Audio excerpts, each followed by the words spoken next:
Okay, this is a pre-trip on 304. First, before we open up the hood, we're gonna have to move that North Star out of the way. And in order to do that, you have to turn the kill switch on. So it's indicated by this little divot right here that it's in the off position. You want to turn that till it's in the on. Now you have power to your truck. So you're going to take the key, turn it on to accessory.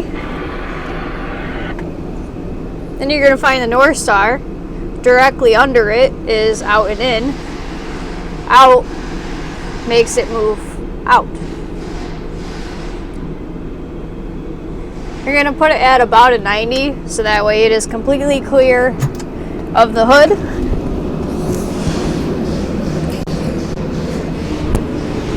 Switch that kill switch back off. We don't want to kill our truck.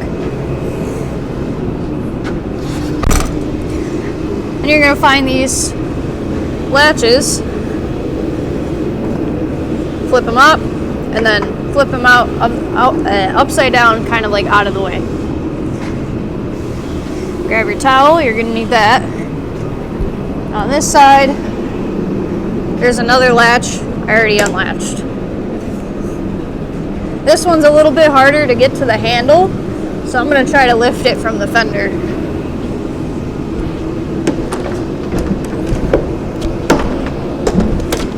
Okay, maybe not. So I'm going to get to the hood.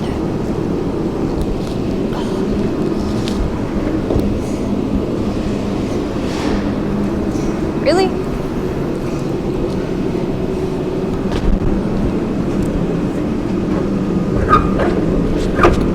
Oh, I see. I think it was catching. Oh. There we go. I got her. Since we're already on this side, we'll do this side first. Check your treads. Make sure you can at least stick your fingertip in there. If it comes halfway up your fingertip, you're good. Check your lug nuts. Make sure all of those are tight. Check your suspension components. Here's your leaf springs that run from back to front. Make sure there's no cracks or damage to those. Check your tie rods and your steering linkages. Make sure those are nice and tight and they're not going anywhere. You know? There's your shock. Make sure you don't see any oil dripping from the bottom part of your shock. If you do, that's a sign that they're bad. And then finally, look at the inside of your rim. Make sure you don't see any oil dripping down there. That could be a sign that your axle seals are going bad. Here's your washer fluid up here. Make sure that's topped off. And your serpentine belt, which is that black belt right there. You're looking for anything damaged, worn, frayed, or hanging off the pulleys. Anything of that nature. Coming along to the other side. Once again, you're going to do the same thing with the tires, the suspension system, and the steering linkages. Up here you have your steering column. I believe that's what that's called. Make sure that's not loose. That's what controls your steering, that's what you control your steering wheel with. Here's your coolant level. Make sure that's in between max and min. It should be up here, not up down here. This fuse box cover needs to be put back on the truck. That's really bad if any water or liquid gets inside of there. That can cause your truck to malfunction. So when you get this truck, make sure you have a fuse box cover. Make sure your brake reservoir has brake fluid. It should be in between max and min. Down here, you'll also see the other side of your serpentine belt. You're looking for the same thing. Anything damaged or cracked or worn out or hanging off. Right here is your oil dipstick, and directly behind it, that black cap is how you fill your oil. Back here, that red handle, that's your transmission dipstick. Up on this fender, it'll tell you it takes 18 quarts of 5W40. I'm not seeing a label for transmission fluids, so that's something you'll have to ask your supervisor about. Oh, and here's your power steering fluid. I almost forgot. It should once again be in between max and min. So we're going to check oil and transmission. Oil you check while the vehicle is off and cold, which means you haven't driven it yet. So you're going to pull that dipstick out. Might be a little tough. Wipe it off. Then you're going to stick it back in the hole. Just until it's flush. You're going to pull it back out. I'm going to dip it in one more time, because if that tells me there's no oil in this, that's not good.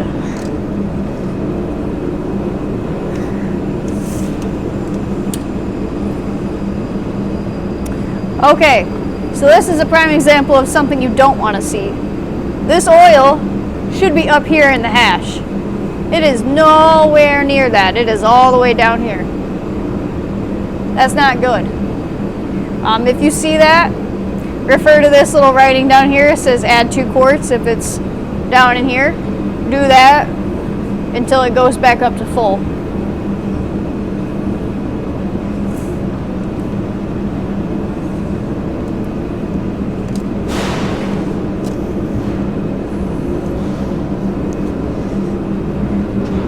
Once again, transmission you check while the vehicle is on and running, and has been running for a little while, but you won't be able to hear me because of that fan over there. So I'm going to check it and show you where it's supposed to be at.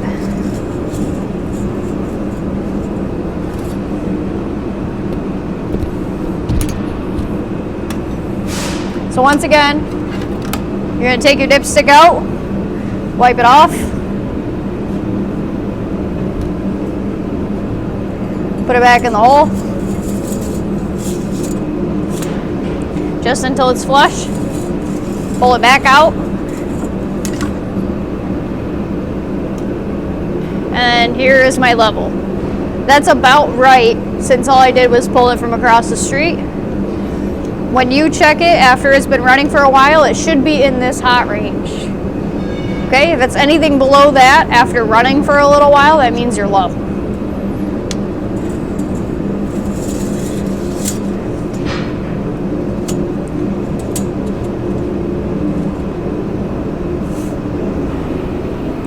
I believe that covers the under the hood stuff. So we'll move on to in-cab. Actually, I'll do a dual first. I'll do the fuel tanks and the duals. So your fuel tank is right here. Here's your fuel cap. This takes diesel only. Make sure your fuel cap is on and tethered and tight. It should have a string attached to it, like this. Oh, sorry, like this.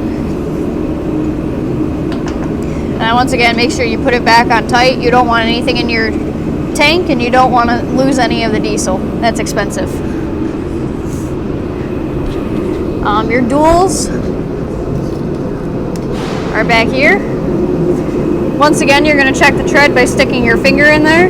If you can't stick your finger in there and it doesn't come halfway up your fingertip, that's no good. Your PSI rating is located right there on the bed of the truck. That's if you have a low tire. It should be on all 4 corners. Your mud flaps, make sure they don't drag on the ground or up too high close to the bed. That prevents rocks from flying in and out. Look in between your duals, make sure you don't see any rocks in there. And check your leaf springs. Make sure you don't see any cracks or damage to those. Also the same thing for the axle seals. You're going to see oil dripping down the inside of the tire if they're bad. Your fire extinguisher is located right up there. You're looking for that yellow needle to be in the green section. That tells you your fire extinguisher is operational. And then that pin in the handle ensures that it's not going to go off on you without you wanting it to. Take you on a tour inside the cab. We're going to check lights soon, so I'm going to turn this on.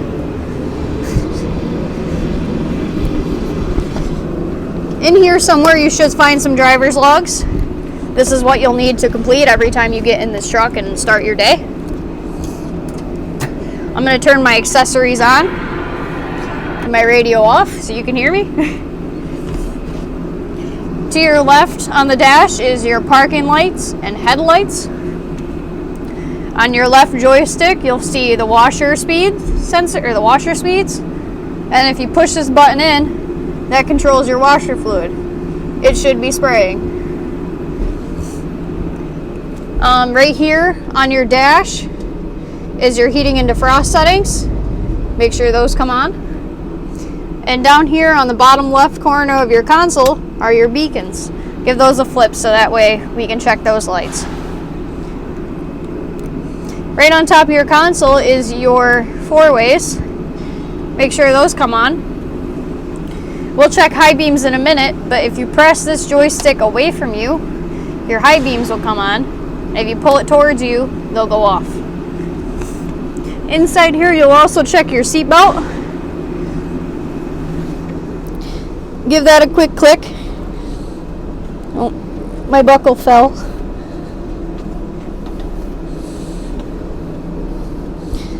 Give me a second.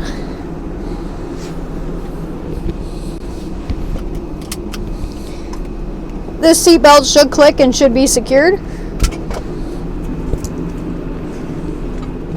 And if you look behind the seat there, I'll give you some light. You're going to see a red box. Those are your triangles. You'll also need those in this truck. This down here controls your aero board. This little switch here makes it go up or down. So we're going to raise that up a little bit so we can at least see the lights on it. And then we'll walk around and check some of our lights. Brake and reverse lights you're going to have a second person for. It's pretty necessary.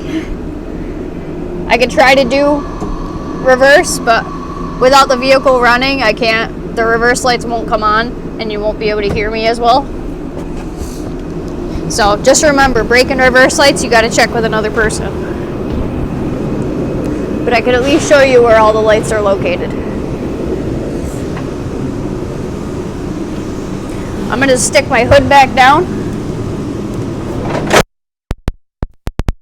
Slam like that, it's a little bit heavy and awkward. You have some low beams and one of your four-ways. You have another low beam with another four-way. You have some headlamps up on the top of your cab. You have a marker light on your fender. And you have some beacons on the bottom of your aero board. You also have some beacons up on the top of your aero board. Down there you'll also have a marker light. And on the back of the four-wheeler cage you have some more lights. You have them all across the back of your bed. And there should be a license plate light down there somewhere.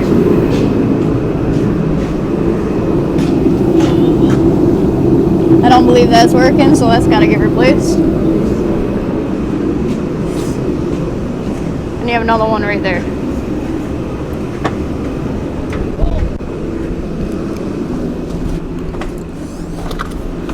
Once you've checked every one of your lights, you're going to come back to the list and just make sure you got everything. We checked all the under the hood stuff, and we walked around the vehicle. Your doors, just open and close your doors. Make sure they're all latchable and they don't come flying open on you. We checked all of our suspensions, wheels and rims, etc. Your height is located on the dash, directly above the radio. And your weight is located on the bottom sticker in the door jamb. This thing weighs 25,999 pounds. You're looking for GVWR.